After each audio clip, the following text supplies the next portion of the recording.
yang signifikan ni. Okey. So sekarang ni nilai signifikan ialah 0.015.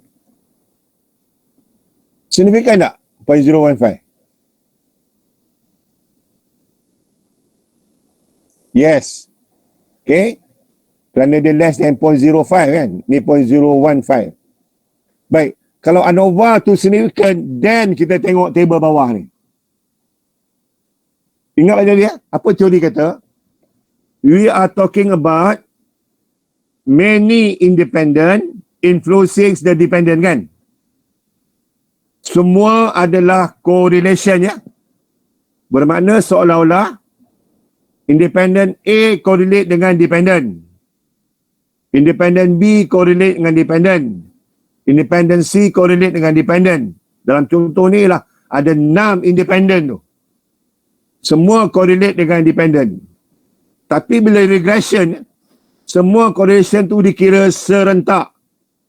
Maka dalam correlation, simbolnya ialah R kecil. Small r. Dalam regression, simbolnya ialah R besar. Boleh beza tak? Correlation, small r. Regression, big R. Dalam correlation, jika R-nya 0.5, maka R square-nya ialah 0.5 times 0.5 kan? Dia jadi 0.25. So 0.25 means that 25% of the dependent variable is explained by the independent variable. Bermakna apa yang berlaku dalam pemboleh ubah bersandar 25% boleh diterangkan oleh pemboleh ubah bebas. Okay. So lagi sekali, dalam correlation, perkali dia R kecil. Sumbangan dia R square kecil. Tetapi dalam regression, dia tukar jadi R besar. So dalam contoh ni ya, R besar yang bawah tu, apa saya tak nampak apa, dan seterusnya R square. Signifikan tak hubungan ni? Kita tengok kat jadual ANOVA. Less than 0.05. Signifikan. Tetapi ingat tadi ada berapa variable? 6 kan? Daripada 6 tu, yang manakah signifikan? Definitely bukan semua. So tengok mana? Look at the 6. Satu saja signifikan kan? Betul? The rest semua tak ada kan? Okay. So dalam contoh ni, boleh besarkan sikit yang signifikan hanya satu kan?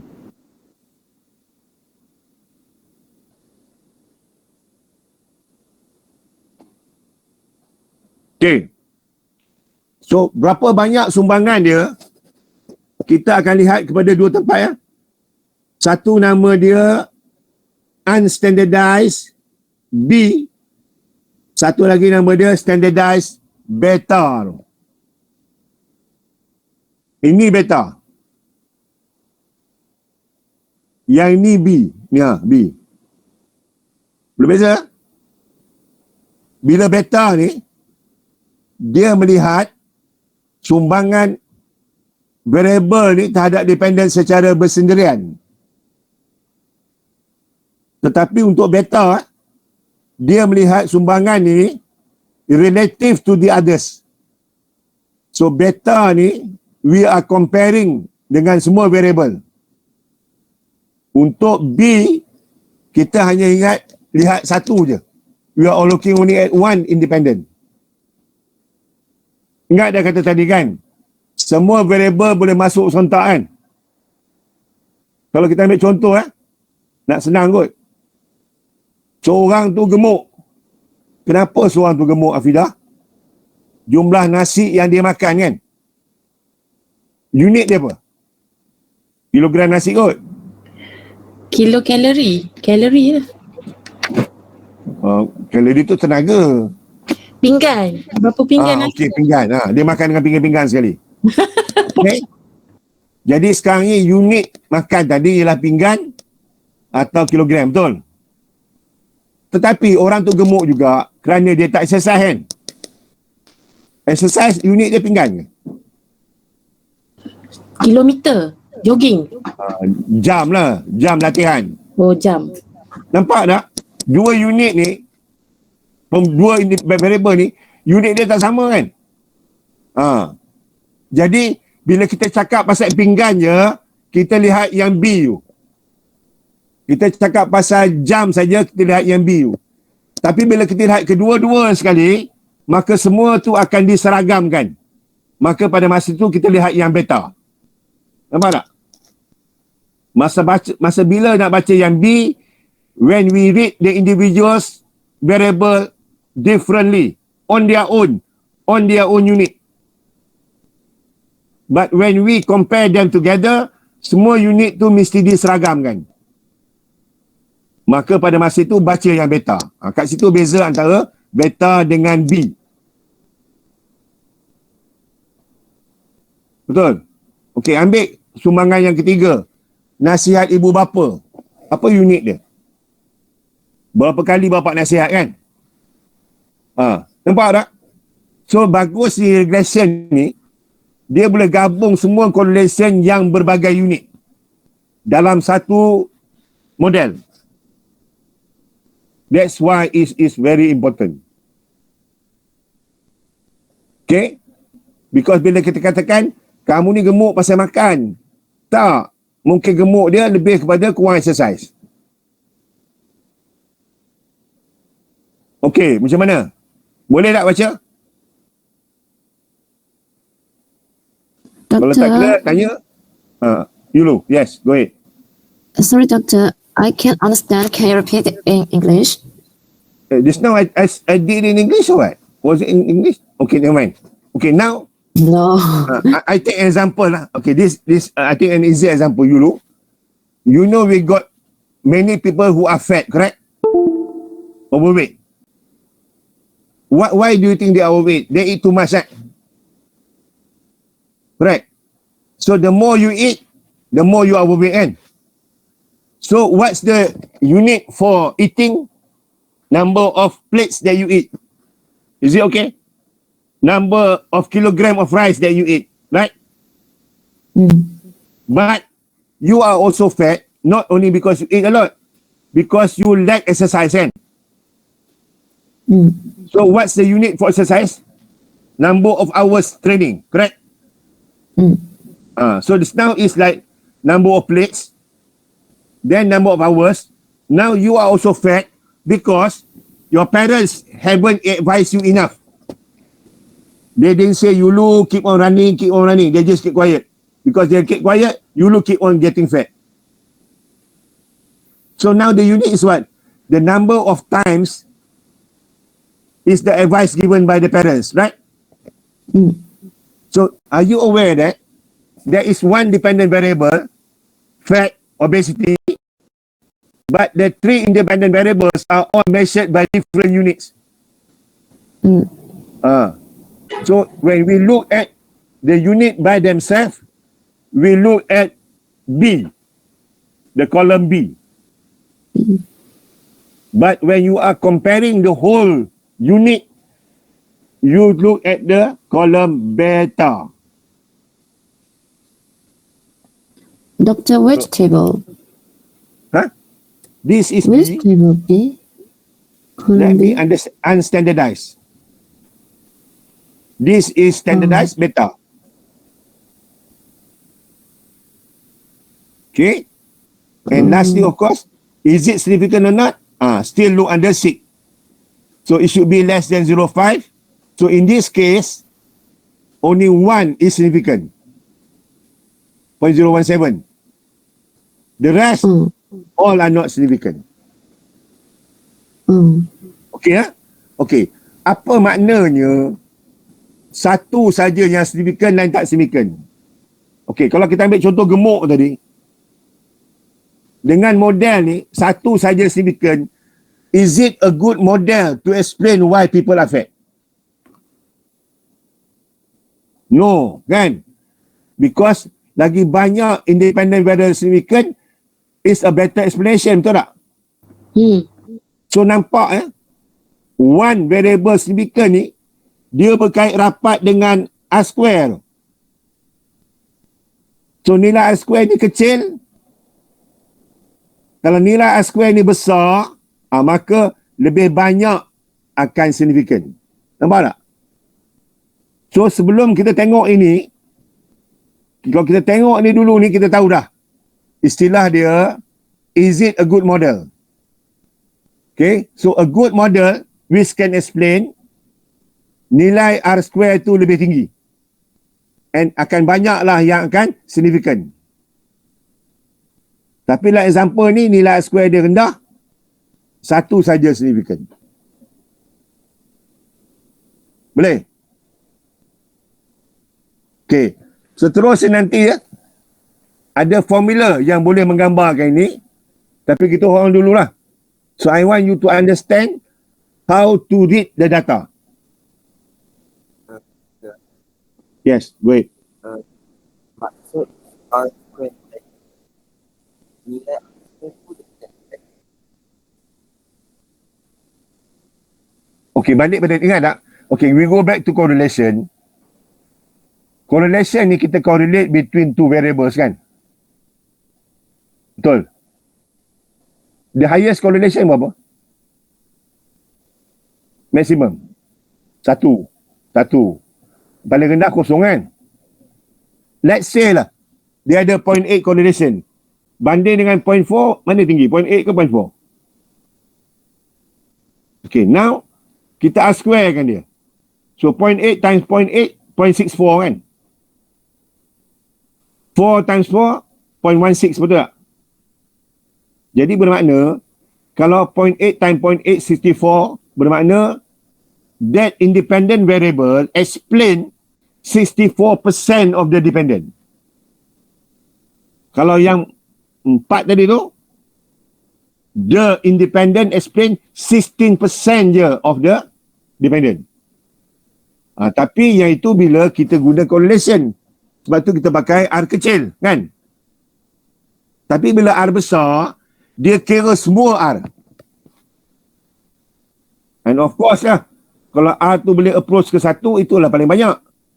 Dan kalau paling banyak, chances are memang banyaklah independent variable yang significant. As compare here, tak. Kerana R square tu pun kecil. Jadi, kita cerita sekarang ni lah apa? Kita nak explain sesuatu tu. That's why we use the regression model. Boleh? Okay. Selangkah je, mungkin kita buat later lah. Bila kita buat begini, siapa yang decide variable mana yang penting? Kita ke SPSS? Pengkaji. Kita. SPSS. Pasal kita masuk semua sekali kan? Kita masuk semua, enter. SPSS yang kira. Okay, nanti kejap ada call.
Okey balik pada tadi. Okay. What we did was that we put the numbers already kan dalam file tu. But when we click enter, we let go all the variables one shot. So SPSS is doing the calculating. Okay.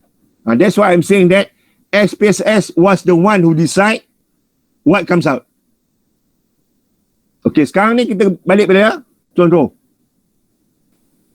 Antara between eating, exercising, and your parents' advice, which do you feel more important? That can help somebody become less overweight. Your food intake, your exercise hours, or your parents' advice? Agak-agak mana lebih penting?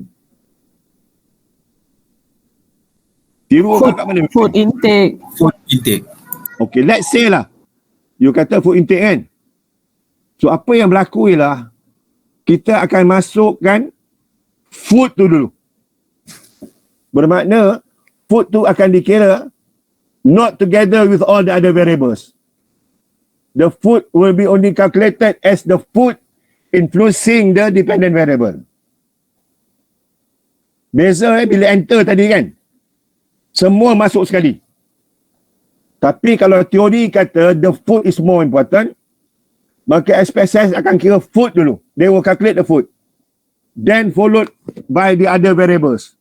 Kat sinilah nama regression ni lah hierarchy. Okay. Bila we have good theory to explain, there are certain variables that go in first. If we don't have a good theory, every variables go in at once.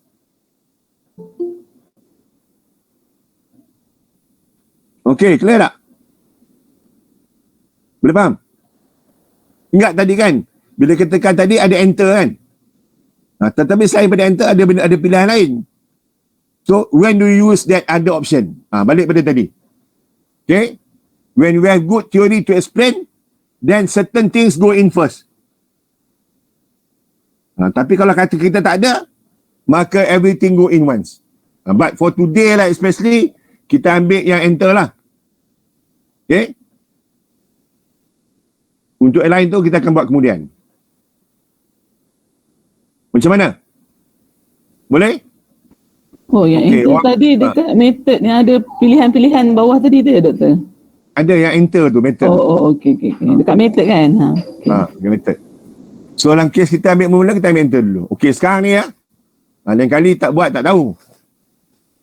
Jam sekarang 9.47. So I want you to create your own file. Kalau boleh, minimum 3 variable lah. So you decide on satu dependent variable. Terpulang lah apa pun tak ya. Dependent variable mungkin lah pencapaian dalam pelajaran ke, okay, kesopanan ke, whatever lah. So put on a dependent variable. Then 3 independent variable. Apa-apa pun tak apa. Okay. Hanya jangan nominal. So either ordinal data or scale data. Bilangan peserta tak kisahlah. 10 ke 20 up to you. Dan kita tengok whether it works or not. So I want you to play around with regression. Dan kemudian all the percentage dalam presentation. Kita mula dengan Atira dulu. Okey Atira. Lepas tu kita ikutlah siapa yang sanggup. Mungkin tiru nak cuba ke. Yulu ke maybe nak try. Okey ya. So, 1 dependent, at least 3 independent. The numbers kecuali nominal. Tak usah. So, either ordinal or scale data. Bilangan peserta terpulanglah. You buat 10 ke berapa ke. Tapi kalau boleh jangan copy lah. Kalau copy dia akan sama. Okay. Then you press any number. Then kita run the regression. Ingat ya. 1 dependent. Contoh saya kata apa? Pencapaian kan. Sayang pada bapak, sayang pada negara, kekuatan ke, whatever. Dan 3 independent that influences the dependent variable. Okay? So time now is 9:50. Saya bagi sehingga 9:10. Kita mula dengan Atira dulu. Okay, Atira. Jangan lari balik pula. Okay, so kita cuba tengok and everybody will present lah. Okay, see you at 9:10. Okay. You know, understand tak? 9:10 ke 10:10? Understand? Sekarang 10:10 lah. 10:10, correct. Okay, 10:10. You know? Okay. Doctor, what to do now? Okay, now you think of one dependent variable. Ability to pronounce. So there are certain words must pronounce. Wa'ain. Ni hao ma. Correct. Oh, Okay, so that is dependent variable. Now to learn how to pronounce will depend at least 3 independent. The number of hours they study for those words, right? So some people study 3 hours, 4 hours, 5 hours, Maybe the number of advice by the parents for them to study hard. Advice time 3 times a week, 4 times a week, 5 times a week. And maybe also number of hours they watch videos on how to pronounce those words. So which of the 3 parents advice, amount of video watch, okay, or number of hours they practice is a better predictor. So you can put in the number of students up to you, 20, 30 doesn't matter. Not nominal, either ordinal data or skill data. Doctor, is Okay. to do in the SPSS Yes, SPSS. and then share the data to all of you. Then you will present online how to do a regression. Okay, Create the okay. data by ourselves. Say again? Create this data by ourselves. Yes. It's not real. If you feel that too many is a difficulty, maybe 20 students good enough lah. Okay? Okay. Put in any number that you want, but that data should be either ordinal or interval data or scale data. Okay, so kita cuba dulu. Okay, tapi yang pertama Altira, confirm. Orang lain kita akan Betul. ikut. Doktor boleh letak data doktor kat sini tak? Untuk kita orang tengok. Tinggalkan Macam mana? data. Letak data dekat dia punya presentation ni supaya kita orang boleh nampak lah. Contoh data Okay. tadi. Nah, contoh. Nanti nak letak je. Okay. Ya. Okay.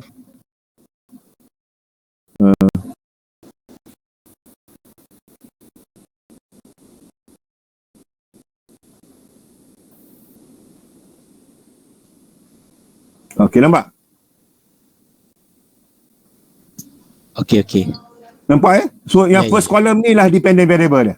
Okey. Kan? Dalam contoh ni ada 6 kan? 6 independent. So in your case 3 cukup lah. Bilangan berapa? Dia ni banyak kot. 140 tu. In your case ada 20-30 orang, tak kisahlah. Okey. Pasal yang penting kita nakkan proses tu. Ya? Mana you be able to do the steps, good enough dah. Whatever comes out lah. Ya? Quiz Sarah. Whatever will be. Okay.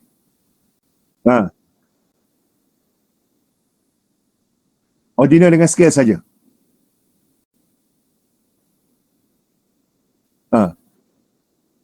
Nominal. Mana jangan ambil gender lah. Jangan ambil yang nominal data. Ambil yang hanya ordinal.